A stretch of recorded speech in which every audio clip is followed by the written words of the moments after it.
Lewkowicz. How do I pronounce your name correctly?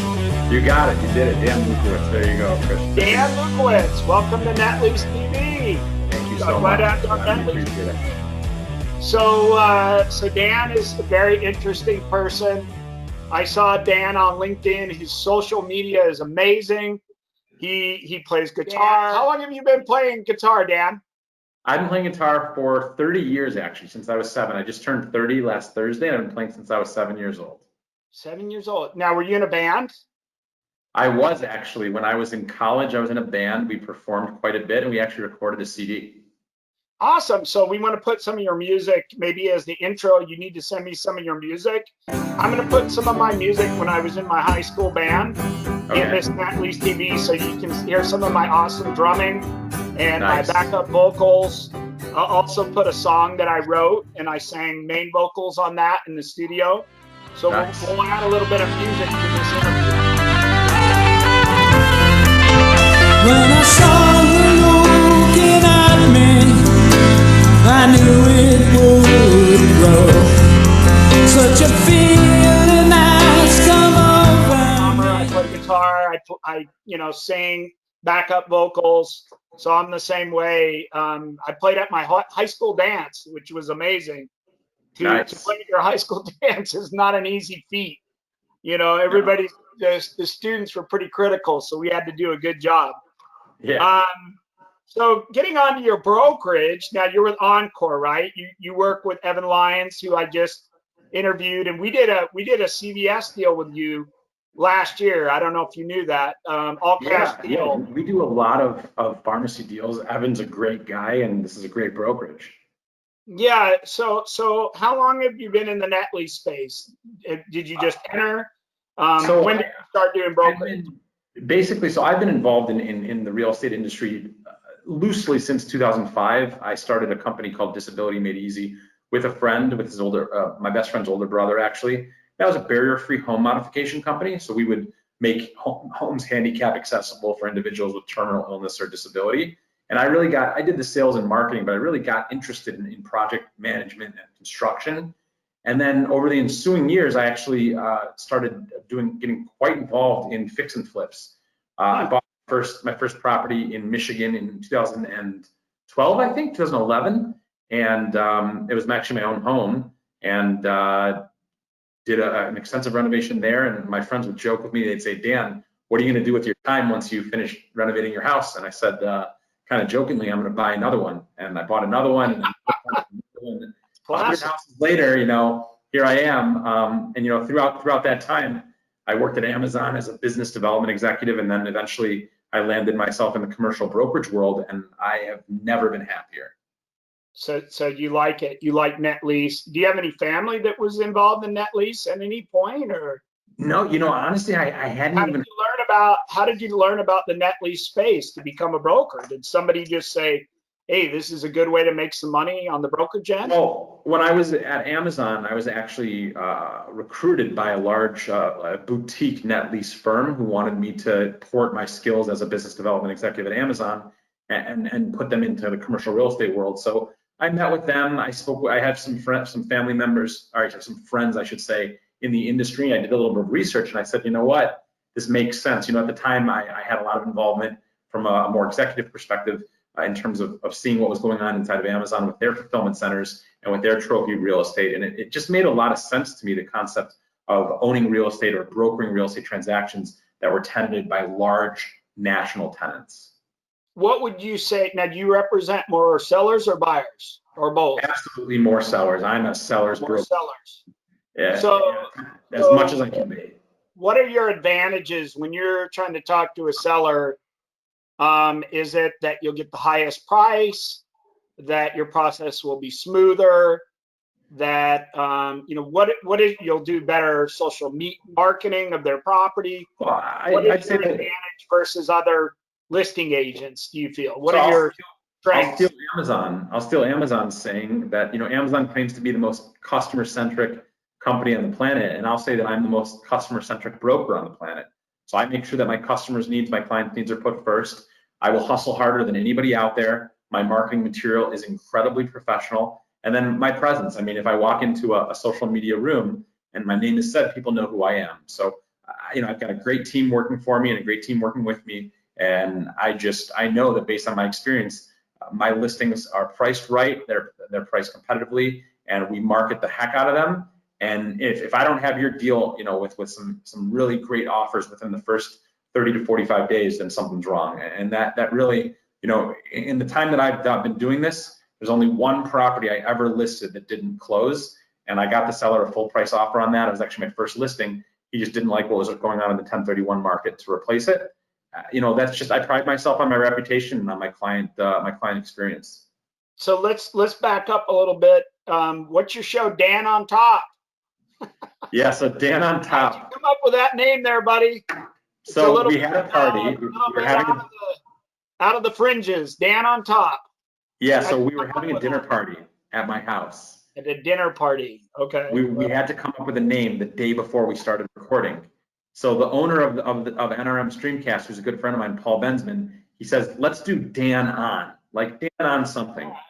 So my financial advisor was there, a few of my neighbors were there, my brother was there. So one of the girls says, let's do Dan on Top. And it's like, it hit me. And I was like, it makes you think. And then I obviously had to keep it, of all things commercial real estate. But that's where your left brain, they had a, what did I see? Eddie Van Halen passed away recently. And they had done an interview, with David Lee Roth. Okay. And David Lee Roth said, how do you write songs? And he says, we look for slogans. Like if there's a cool slogan, if there's something, a billboard, just different things, different ideas. And he says, that's how we used to come up with songs is, I'd see something or he says, a gal told him something. Very cool. It's an amazing guitarist. Mozart, right? You guys are Mozart. So what are some deals that you've closed as of late? Is there any specific net lease deals that you've closed? Yeah. What was your best, smoothest deal and your worst net lease deal, and why, or why not? Okay, so I sold a Tire Kingdom in South Florida. It was a great deal. Very close. Thank you. Very close with the owners. It was co-owned by the owners and a trust, and I sold it to a large publicly traded REIT. Right, awesome. Seller. That was an awesome deal, but it went on for months and months and months because. Not awesome. Okay. Yeah, well, we had lawyers involved on all sides, which obviously makes things take longer, and because it was co-owned by two different trustees, there were just different technicalities that we had to be aware of throughout the process of the due diligence and document disclosure, et cetera, et cetera. So that was a difficult deal. It was a great deal. I'm very good friends with the seller now, and the buyers have become friends as well, so that's cool. My easiest deal was I have my second listing was a $7.6 million shopping center in Michigan. Okay. In Grand Rapids, which is a market I'm very familiar with that I love very much. And I listed that property, and I made a database of other property owners who own similar size property within a 7-mile radius. Okay, that's smart. And immediately, one of my first calls, I got in touch with this gentleman named Craig who owned gas stations. And he said he's not looking to sell any gas stations, not looking to buy any gas stations, but he understood from our call that I was listing a shopping center. And he told me they had a small shopping center they would get rid of. And he sent me over the information. I put together a proposal. I sent them the proposal. The next day they said, hey, we have a buyer. Do you mind if we send him your marketing material? I said, no problem. Just sign my rep agreement. And they said, okay, no problem. They asked for a discount on the fee, which I gladly gave them. And literally that deal closed 7 days after the other shopping center deal closed. So whoa.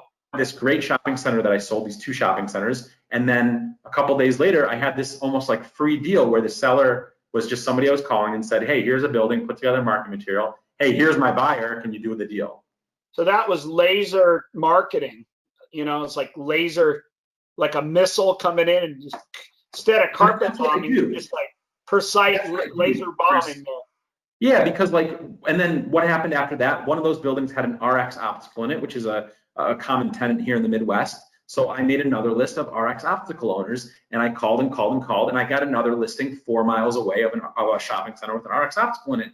I sold that one literally the last day of March of this year, right as things were shutting down in Michigan. And there's 4 different, shopping center buildings that were all sold from essentially the same tenant. Do you know Ted Dowding? It sounds familiar. Who is that? You kind of remind me of him. You have the same energy level, and you guys are both like, I call him Mr. Energy. Cool. I don't know if you know Barry Wolf. Barry's a cool guy. Barry Wolf. Literally from 45 minutes ago, Barry, I have 2 shows. I've got Dan on top and I've got Cannabis. And Barry was on both shows just now, literally within the last hour. I love how Barry has his dog. Did you see that episode? Yeah. He had a dog that he asked questions to. It's hilarious. Yeah. I was laughing so hard when I saw that. It's really fun. It's really fun. You know who has a pretty cool show is Michael Lynn. Do you know Michael Lynn? I don't. He does a really good job on kind of like coming up with a story. There's one he has where he goes to ICSC, right, in May, and nobody's there. He took footage from like a previous year, and he flies over. He says, I went to ICSC, and there was nobody there because of COVID. And I was just howling. It was so funny. It was funny episode. Rushed out of my house, and the way he edited it, it seemed, flight out to Las Vegas. It was good editing, good storyline. When I got there, the streets were deserted. It was really weird. But I had to get to the convention center. Did I have any appointments set up? No, my calendar was empty. It was as empty as the casinos. And nobody's there. He took what was going on? From like a when previous I finally year, got to the show, everything and was he flies over. He says, I went to ICSC, and there was nobody there because of COVID. And I was just howling. It was so funny. It was funny episode. And the way he edited it, it seemed, it was good editing, good storyline. So now, like, how do you, I know you mentioned to me before the interview, what are some tips and tricks, or are those the tips and tricks you were kind of talking about as far as getting buyers, or do you have some other tips and tricks that agents can utilize that you've utilized in your business to get listings and I've got a few things for you. Different things. Yeah, a few things. Number one is, I think it's really important to understand the industry and understand the business and understand the different aspects of being a broker. However, once you understand them, if there's another activity that you can do that will yield you greater results, I firmly believe in outsourcing that. So I learned how to database and put together great databases. I don't do it anymore. I have a team that works for me that does all my databasing, right?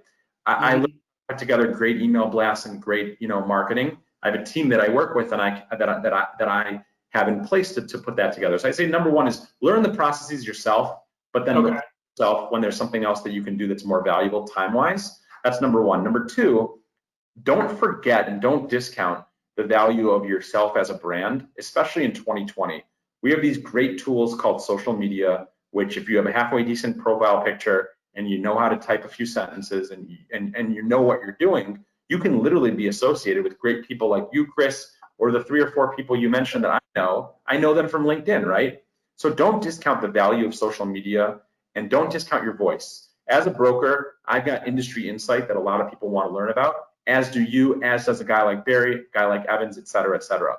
People want to hear from you. They want to know what your thoughts are. They want you to share your CoStar articles. They want you to share your successes and your failures. They want you to be yourself and be real. So I think that's also important. And the last thing that I'll add there is this should be obvious to people, but it isn't, and it needs to be. And that is surround yourself by good people. I don't care if it's the people you're interviewing with. I don't care if it's the people you're Zooming with, the people that you're working with, your clients. You can always say no to somebody if you don't think it's a healthy or good fit. And I just challenge everyone to know your worth and know your value and know that the people that you surround yourself with and the books that you read today are going to have more of an impact on where you'll be and who you'll be in 5 years than anything else. For sure. That's what I'm telling my people. The real estate's all about knowledge, right? The more knowledge you have, the more money you make, the better the process. How do you get your people? How do you normally, do you advertise? Do you get them on LinkedIn? You're talking about for clients or for employees? I mean, your internal people. Do you have like juniors, kind of like Marcus Millichap? Yeah, I do. I do actually recently hired a new employee, incredible guy from Cincinnati. I actually mentored him for the last 4 years. He's a good friend of another friend of mine. So I get good people from relationships. I hired recently a new administrative assistant in Israel, and she was referred to me. She's incredible. Ellie, if she's watching, I would love you. You've been an incredible asset to our team. So the answer to your question is through relationships and through referrals. I don't really place ads. I might put a post out and let people know on LinkedIn I'm looking for someone. But typically, it's I meet somebody, Chris, and I spot them and I say, I don't care what's going to take. This person's going to work. I'm going to work with this person because there's just something about the energy, something about the mission, the values, the vision that I want to connect with. So that's typically what happens. And thankfully, thank God I'm in a position where we're growing at a rapid rate. The industry is expanding. The amount of opportunities are only growing. So I'm looking for good people. If you're watching this and you're a good person, you want to learn and grow. I had Brandy Williams working with me for a while. Brandy's a newscaster here in San Diego. And the one thing, she's also a beautiful lady, but that didn't, that was a positive, but articulating what, she had to say helped in a lot of the meetings because she was such a good communicator. That was huge. That made a huge difference in the meetings of me making a deal, What are the attributes that you're looking for in somebody that's good? Do they have to speak well? Do they have to know about Net Lease? Do they have to know accounting, economics, business, psychology? What do you think of the attributes that when you're trying to get somebody, what are you looking for? Somebody with energy? Number one, I'm looking for an open mind. It has to be somebody that is thinking big. When I worked at Amazon, one of the leadership principles was think big. And I think that it's important for someone to have an open mind and be able to think big. I believe that a person's past in their employment history specifically is not nearly as important as where they are presently and where they're headed. So it's really a mentality and a vision alignment that I look for. And then I look for someone who's hungry, like that they want to learn, they want to grow, and that we have just like a mutual level of respect and understanding insofar as I know that they have so much to give and they know I have so much to give, and that together we can grow and build something great. What I found with some of my people, the younger ones, the interns, they're awesome at prospecting, okay? They're great prospectors. But converting, it's a little harder for them. The older people are awesome at converting, but they don't want to prospect. So you put them together. A young guy with an old guy, it's a pretty good combination. But the younger people, it's harder for them to, like, I coached my daughter's soccer team. And, we were #1 team, and there were certain girls could always score. I knew these girls could always score. Some were good. They could get the ball up there, but they could never score. Yeah. And, to get the people that can score is not easy. And I use that as a metaphor for making, converting deals. Mm-hmm. There's a lot of good prospectors that can't convert, and there's a lot of converters that don't want to do the necessary work to prospect. How do you? And that's what we believe in here is, like, if there's ever a person that needs help, I don't care if it's with the databasing, with the marketing material, getting on the phone, closing a deal, looking over a contract. That's what we're here for. There was somebody that held my hand and that taught me how to do it at every step of the way. And I'm here to do the same thing for people that work with me. I remember my first brokerage. I was with Chatfield Dean, right? And we were a stock brokerage. And they used to make us make us stand up, right? You'd have to stand up. And a guy came over to me one day and he took the phone. He's a strong guy. They were really strong. And he goes, "Hey, Chris, you see this phone? When it's down, you're unemployed. When it's up, you're employed. Unemployed, employed." Yeah, we had that at my previous brokerage. Not that, but they taught us a lot of lessons, man. Yeah. If you weren't calling, they'd take your seat away, and you'd have to, until you got a lead, you couldn't sit back down. And that was like boot camp for, marketing when I was at the brokerage in 1995, Chatfield Dean. Anyway, So, hey, I'm going to check out your show, Dan. I want to thank you for being on Net Lease TV. Let me ask you this. Have you had a lot of financing with your deals? Can we get a shot at some of your deals with the financing? Oh, yes, certainly. I have, some of my deals are cash. A lot of my buyers come already with, their own relationships, but I've dealt with out-of-state buyers buying assets here in Michigan, and they will go with whomever I tell them. So certainly, I mean, I'm all about what's best for the client. If you have a product or service or rate or experience that's better for the client, 100%, I would welcome that. So I can't wait to meet you in person whenever we get the vaccine or whatever. Let's meet up at I'll be in Scottsdale next week for a whole week. That's close to you, isn't it? Yeah, that'd be. I just got to jump a plane and get over there. What are you doing in Scottsdale? Is it a deal there, or are you just going there for fun, or what? I am going to go see my kids this weekend, and then on Sunday I'm going to fly to Scottsdale, and I'm going to unplug. I was there last March, right as everything hit the fan, and I've been working like crazy, doing deals, having fun, building things. So I'm going to go there. I'm actually going to be meeting with Mo Bina, who's in our group from LinkedIn. He's flying in from Cali, so maybe you can come in on his carry-on. There you go. And I'm going to be, actually Eddie Gonzalez from the LinkedIn groups is also going to meet up with me. He's in Scottsdale. Primarily, it's going to be unwind, little mind expansion. I'm going to go hiking. I'm going to go, just spend some time reconnecting and grounding myself with the outdoors. That sounds like a good time, Dan. I hope you have a good time. How can somebody reach you if they want to list with you, or just at least have a meeting to learn about your benefits of listing Net Lease? Yeah, so you can always find me on LinkedIn. It's Dan Lewkowicz, Dan. Last name is Lewkowicz, Dan Lewkowicz. You can find me danontop.com, or my show is Dan on Top on LinkedIn, on Roku, on Apple TV, Fire Stick. You can always reach out to me via my contact information on any of those sites. I would give out my cell phone number, but I'm already getting a lot of weird text messages from pollsters. So just reach out to me on social or through any of our mutual contacts, and I'm always happy to help. So I want to do a shout out, Dan, to some of our patrons. Carly Iacono over at Marcus and Millichap in New York. She's got some awesome Popeyes properties. If you have any buyers, Dan, talk to Carly. She's got some nice brand new Popeyes.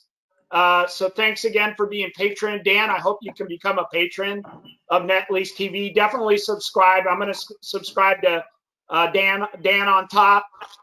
Subscribe to our show. And thank you again, Dan, for being on. And we'll definitely be in touch. Thank you so much.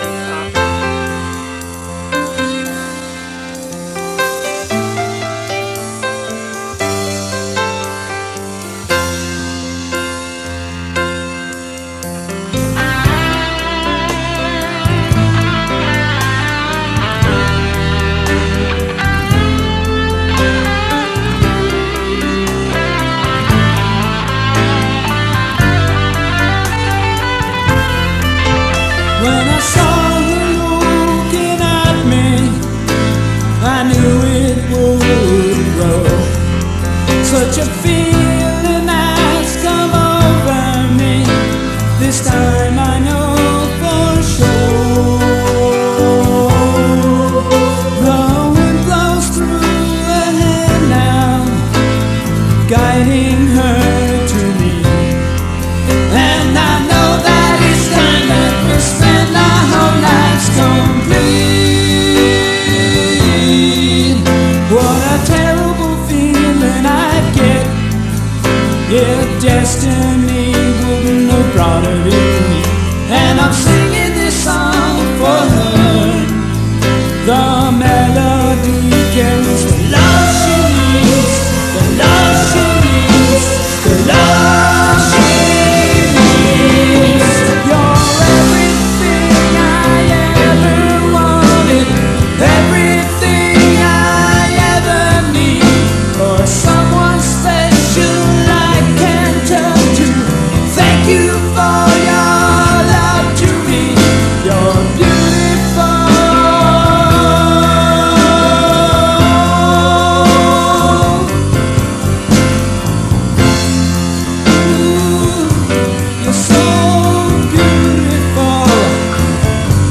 a storm.